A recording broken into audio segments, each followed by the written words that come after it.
Trump సార్కు ఎక్కలేని ఆలోచనలు ఎక్కడి నుంచి వస్తాయేమో. గదేందో గోల్డ్ కార్డ్ అంట. ఏంటిదో మరి గది గోల్డ్ తోటి ఏమన్నా తయారు చేస్తారా ఎట్లా మరి ఏంది అసలు ఎంత సోంచాయించినా ఇంత కూడా అర్థమవుతలేదు నాకు. మరి గా గోల్డ్ కార్డ్ ఏందో చూద్దాం పారి.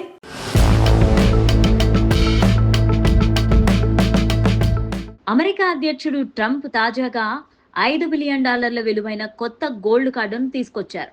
అంతేకాకుండా దాని మొదటి కొనుగోలుదారు కూడా తానేనంటూ అందరినీ ఆశ్చర్యపరిచారు. సంపన్న విదేశీయులకు గోల్డ్ కార్డును అందించడానికి ట్రంప్ ఈ ప్రణాళికను ఈ ఏడాది ఫిబ్రవరిలో ప్రవేశపెట్టారు.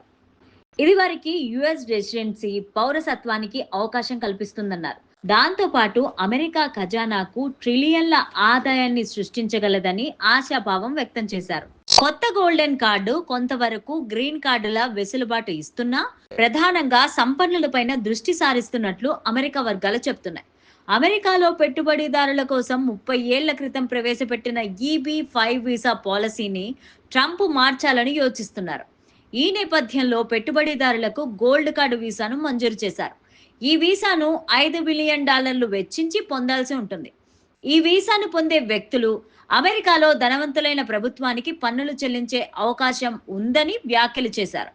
ఇలాంటి గోల్డెన్ వీసాలు ప్రస్తుతం ప్రపంచవ్యాప్తంగా 100 కంటే ఎక్కువ దేశాలు జారీ చేస్తున్నాయి.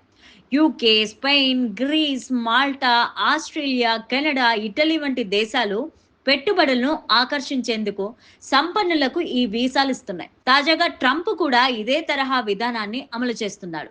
EB-5 వీసా విధానాన్ని ఉద్యోగ కల్పన, విదేశీ పెట్టుబడిదారుల మూలధన పెట్టుబడుల ద్వారా యుఎస్ ఆర్థిక వ్యవస్థను మెరుగుపరచడానికి 1990లో కాంగ్రెస్ ఆమోదించింది.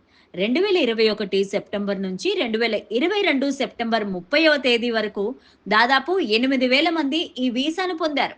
EB-5 వీసా ద్వారా పెట్టుబడిదారుల జీవిత భాగస్వాములు, 21 సంవత్సరాల కంటే తక్కువ వయసు ఉన్న అవివాహిత పిల్లలు, నాన్ టార్గెటెడ్ ఎంప్లాయ్మెంట్ ఏరియా ప్రాజెక్ట్లో $1 మిలియన్ లేదా TEA ప్రాజెక్ట్లో కనీసం $8 లక్షల పెట్టుబడి పెడితే శాశ్వత నివాసానికి అర్హులుగా చెబుతున్నారు.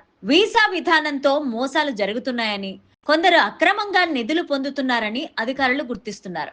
రెండోసారి అమెరికా అధ్యక్షుడిగా ట్రంప్ అధికారం చేపట్టిన తర్వాత జన్మతా పౌరసత్వం రద్దు చేశారు. అక్రమ వలసదారులకు తాత్కాలిక వీసా పైన అమెరికాకు వచ్చిన వారికి పుట్టే పిల్లలకు లభించే పౌరసత్వాన్ని తమ ఫెడరల్ ప్రభుత్వం గుర్తించబోదని ట్రంప్ తెలిపారు.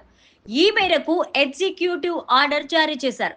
1868లో చేసిన 14వ రాజ్యాంగ సవరణ ప్రకారం అప్పటి నుంచి ఈ పౌరసత్వ విధానం కొనసాగుతోంది.